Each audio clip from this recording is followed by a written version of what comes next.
स्वागत है आपका आपके अपने YouTube channel new education wire पर। आज की क्लास में हम लोग चैप्टर नंबर 10 को कंप्लीट करेंगे और इसके पहले हमने चैप्टर 1 से लेकर 9 को कंप्लीट किया और इसके शॉर्ट नोट्स भी बनाए। आज की क्लास में हम चैप्टर 10 को कंप्लीट करते हैं और सीखेंगे कि इसका शॉर्ट नोट्स भी कैसे बनाना है हमें। लेकिन चैप्टर को स्टार्ट करने के पहले हम देखेंगे कि इस चैप्टर में हमें कौन कौन से टॉपिक को कंप्लीट करने हैं। तो सबसे पहला टॉपिक है यातायात की कहानी। यहाँ पर हम लोग समझेंगे कि परिवहन का विकास कैसे हुआ, प्राचीन काल में लोग यातायात के लिए कौन कौन से साधन उपयोग करते थे, फिर आधुनिक काल में चीज़ों का विकास कैसे हुआ। इसके बाद अपना अगला टॉपिक रहेगा आपने कितनी दूरी तय की या डेस्क कितना चौड़ा। मतलब जैसे हमारे मन में क्वेश्चन नहीं बनता कि हम कितना दूर अगर पैदल चल रहे हैं या फिर किसी परिवहन का यूज कर रहे हैं तो हम कितना दूर जा रहे हैं, और फिर या फिर कोई वस्तु है तो ये इसकी चौड़ाई या फिर लंबाई कितनी है, तो इन सब चीज़ों को समझेंगे। अगला टॉपिक रहेगा अपना कुछ मापन के तरीकों को देखेंगे। फिर लंबाई की यथार्थ माप, परिशुद्ध माप, और इसके बाद किसी वक्र रेखा की लंबाई को कैसे हम माप सकते हैं सही तरीके से। फिर है हमारे चारों ओर गतिशील वस्तुएं, और इसके बाद गति को देखेंगे और गति के प्रकार को। फिर अपना ये चैप्टर भी कंप्लीट हो जाएगा। फिर हम शॉर्ट नोट्स देखेंगे, बनाना सीखेंगे। तो चलिए हम अपने चैप्टर को स्टार्ट करते हैं। यहाँ पर पहेली और बूझों के माध्यम से चीज़ों को समझाया जा रहा है। जैसे कि हमने चैप्टर नंबर 9 में देखा था कि कैसे बच्चे जो है भ्रमण करने के लिए बाहर गए हैं और एक एक चीज़ों को सीख रहे हैं। यहाँ पर भी वही चीज़ें बताई जा रही हैं। पहेली तथा बूझों की कक्षा के सभी बच्चों के बीच ग्रीष्मावकाश में भ्रमण किए गए स्थानों के बारे में सामान्य चर्चा हो रही थी, जो हमने चैप्टर नंबर 9 में देखा था। एक बच्चा अपने पैतृक गांव पहले रेलगाड़ी, फिर बस और अंत में बैलगाड़ी का उपयोग करके गया था। एक विद्यार्थी ने वायुयान से यात्रा की थी और एक अन्य विद्यार्थी ने अवकाश के अनेक दिन अपने चाचा जी की नाव में सैर करके मछली पकड़ने में व्यतीत किए थे। इसके पश्चात अध्यापक ने विद्यार्थियों से समाचार पत्र के उन लेखों को पढ़ने के लिए कहा जिनमें उन छोटे पहियों वाले वाहनों के बारे में वर्णन है जो मंगल ग्रह की धरती पर चले थे और प्रयोग भी किए गए। इन वाहनों को मंगल तक ले जाने का कार्य अंतरिक्ष यान द्वारा किया गया था। तो देखिए एनसीईआरटी की खासियत हम लोग कैसे देख रहे हैं कि जो चीज़ें हमें पढ़नी है पहले उनके बारे में इंट्रो कितना बेहतर तरीके से दिया जा रहा है। पहले रेलगाड़ी का प्रयोग, फिर बैलगाड़ी और फिर नाव की सैर हम लोग, इसके बाद अंतरिक्ष यान। फिर है यातायात की कहानी।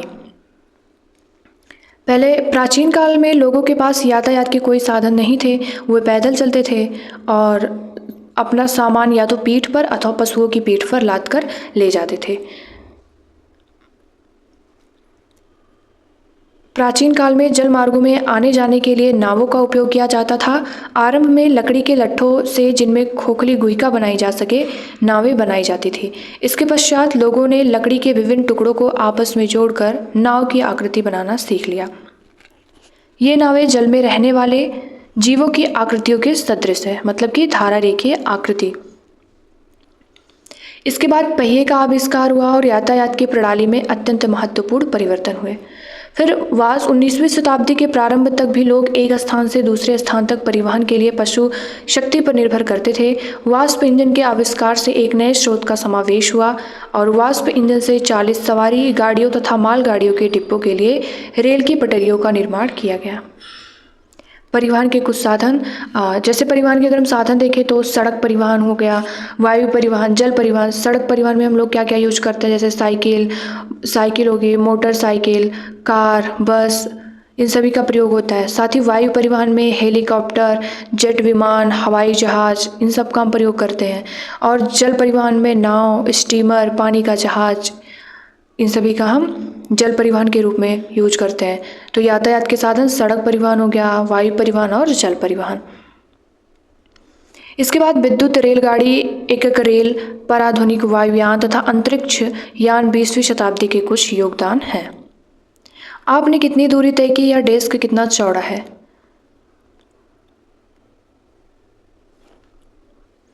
अब इसमें बताया गया है कि जैसे हम कहीं जा रहे हैं, वो चाहे पैदल या फिर किसी बस या फिर रिक्शे के माध्यम से, तो हम उसके जरिए कितनी दूरी को तय कर रहे हैं, सबका पता हमें कैसे लगाना चाहिए। तो आगे हम इसको देखते हैं। कुछ मापन। जैसे अगर हम मापन के तरीकों को प्राचीन काल और आधुनिक काल में डिवाइड करके देखें तो प्राचीन काल में मापन के तरीके जैसे पैर की लंबाई के माध्यम से चीज़ों को मापना, या फिर अंगुली की चौड़ाई इस प्रकार से, या हाथ की लंबाई से मापन करना। और प्राचीन काल में और क्या चीज़ें चलती थी, हाँ, जैसे कदम, एक कदम के माध्यम से मतलब कितने कदम पर है, इन सब के माध्यम से हम मापन करते थे। फिर विकास हुआ चीज़ों का और आधुनिक प्रणाली में हम लोग मापन कैसे करने लगे, मिलीमीटर में, सेंटीमीटर में, मीटर में और किलोमीटर में। आगे दिया जा रहा है कि मापन का अर्थ किसी अज्ञात राशि की उसी प्रकार की कुछ ज्ञात राशि से तुलना करना है। इस ज्ञात निश्चित राशि को मात्रक कहते हैं। किसी माप के परिणाम को दो भागों में व्यक्त किया जाता है। एक भाग संख्या है और दूसरा भाग ली गई माप का मात्रक होता है। मापन के मानक मात्रक, जैसे हमने पहले देखा कि प्राचीन काल में पैर की लंबाई, अंगुली की चौड़ाई तथा एक कदम की दूरी, इन सभी मापों का मात्रक के रूप में उपयोग होता था। और आगे दिया जा रहा है, हड़प्पा सभ्यता के लोगों ने अवश्य ही लंबाई के बहुत अच्छे मापन का उपयोग किया होगा, क्योंकि यह खुदाई में प्राप्त परिशुद्ध ज्यामितीय रचनाओं को देखने से प्रमाणित होता है। लंबाई के मात्रक के रूप में प्राचीन मिस्र में उपयोग किया जाता था, जिसे संसार के अन्य भागों में भी मान्यता प्राप्त थी। फिर संसार के विभिन्न भागों में लोग लंबाई के मात्रक के रूप में फुट का प्रयोग करते थे। अलग अलग क्षेत्रों में फुट की लंबाई थोड़ी भिन्न थी। अब एक फुट और फिट में डिफरेंट क्या होता है। ये जो फिट होता है ये फुट का ही बहुवचन है। 1 फुट बराबर 12 इंच और 1 गज बराबर 3 फीट। 1 फुट में 12 इंच हो गए और 30.48 सेंटीमीटर, 0.3048 मीटर ये होता है। फिर आगे दिया जा रहा है कि प्राचीन भारत में छोटी लंबाइयों को मापने के लिए अंगुल अथवा मुट्ठी का उपयोग किया जाता था। आज भी भारत के कई शहरों में हम पुष्प विक्रेताओं को पुष्प हारों को बेचते समय अपनी भुजाओं का उपयोग लंबाई के मात्रक के रूप में करते हुए देख सकते हैं। फिर वर्ष 1790 में फ्रांसीसियों ने मापन की एक मानक प्रणाली की रचना की, जिसे मीटरी पद्धति कहते हैं। एक समानता के लिए समस्त संसार के वैज्ञानिकों ने मापन के मानक मात्रकों के एक सेट को स्वीकार कर लिया और आजकल जिस मात्रक प्रणाली का उपयोग हो रहा है उसे अंतर्राष्ट्रीय मात्रक प्रणाली मतलब एसआई मात्रक कहते हैं। और लंबाई का एसआई मात्रक क्या होता है, मीटर। 1 मीटर बराबर 100 सेंटीमीटर। सेंटीमीटर मतलब कि प्रत्येक मीटर को 100 बराबर भागों में विभाजित किया जाना। और फिर 1 सेंटीमीटर बराबर 10 मिलीमीटर, मतलब कि मिलीमीटर को अगर हमें डिफाइन करना है तो हम कह सकेंगे 1 सेंटीमीटर के 10 बराबर भाग होते हैं। और 1 किलोमीटर बराबर 1000 मीटर, मतलब जब हमें लंबी दूरियों का मापन करना होता है उसके लिए हम 1 किलोमीटर का यूज करते हैं, तो 1 किलोमीटर बराबर 1000 मीटर। फिर लंबाई की यथार्थ परिशुद्ध माप।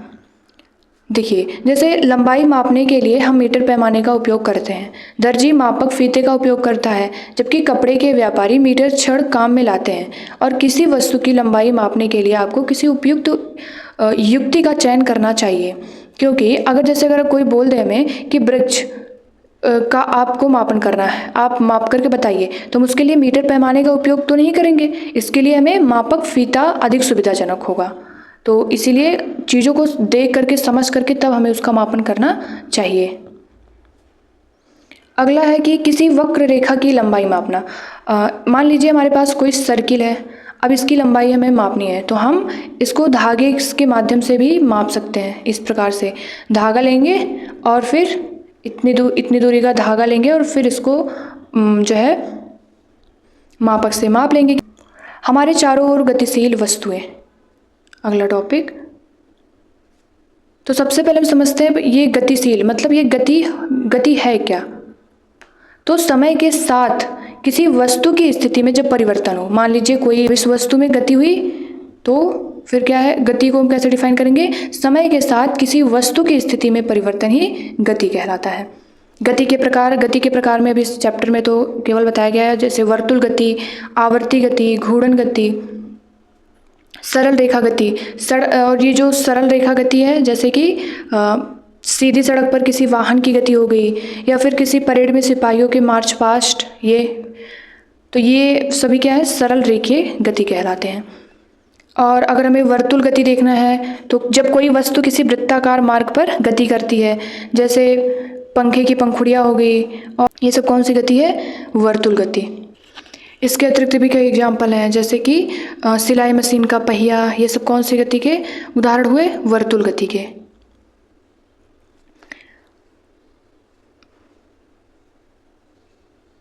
फिर आवर्ती गति एक होती है, लेकिन उसके पहले हम देख लेते हैं यहाँ पे घूर्णन गति। घूर्णन गति जब कोई वस्तु अपने अक्ष पर गति करती है। फॉर एग्जाम्पल जैसे पंखे की पंखुड़ियाँ जो कर रही हैं, मतलब गति कर रही हैं, घूर्णन गति हो गई। और घड़ी की सुइयाँ जो गति करती हैं, घूर्णन गति हुई। साथ ही जो पृथ्वी सूर्य के चारों ओर परिक्रमा करते हुए अपनी धुरी पर भी घूमती है, तो फिर वो कौन सी गति हुई? घूर्णन गति हुई। इसके बाद आवर्ती गति। आवर्ती गति क्या है कि कोई वस्तु एक निश्चित समय अंतराल के बाद अपनी गति को दोहराती है। इस प्रकार की गति को आवर्ती गति कहते हैं। एग्जाम्पल दिया गया जैसे लोलक की गति, वृक्ष की शाखाओं का इधर उधर लहराना, झूला झूलते बच्चे की गति, सितार की डोरियों की गति, बजते समय ढोलों के पृष्ठ की गति। ये एग्जाम्पल दिया गया है, सितार की डोरियों की गति। फिर इसके बाद ये ढोलक के पृष्ठ की गति। ये सब किसके उदाहरण है? आवर्ती गति के। सरल गेंद जो है ये सरल रेखीय गति के साथ साथ घूर्णन गति भी करती है। ठीक है, हमने देखा कि समय के साथ स्थिति में परिवर्तन को गति कहते हैं। स्थिति में हुए इस परिवर्तन को हम दूरी मापन द्वारा ज्ञात कर सकते हैं। इससे हमें यह जानकारी मिलती है कि कोई वस्तु कितनी धीमी अथवा तीव्र गति कर रही है। फर्श पर घोंघे का रेंगना, तितली का एक पुष्प से दूसरे पुष्प पर मंडराना, नदी का चिकनी गोल गुटिकाओं के ऊपर अपने पथ के अनुदिश प्रवाहित होना, वायुयान का वायु में ऊंचाइयों पर उड़ना, जेट पथ चिन्ह बनाना, पृथ्वी के परितः चंद्रमा द्वारा गति करना, हमारे शरीर में रुधिर का परिसंचरण आदि सभी उदाहरण हमारे चारों ओर अनेक स्थानों पर होने वाली गतियों को दर्शाते हैं। तो गति से रिलेटेड अभी तो कुछ कम चीज़ें यहाँ पर बताई गई है। आगे आने वाले चैप्टर में जब हम लोग पढ़ेंगे तो वहाँ पर और अच्छे तरीके से समझाया गया है। तो अभी तक हमने क्या क्या पढ़ा इस वाले चैप्टर में? जैसे यातायात के साधन को देखें कि यातायात के कौन कौन से साधन हैं। सड़क परिवहन, वायु परिवहन, जल परिवहन। सड़क परिवहन में जैसे कार, बस, साइकिल। फिर जल परिवहन में पानी का जहाज, स्टीमर, नाव। फिर वायु परिवहन में हेलीकॉप्टर, वायुयान।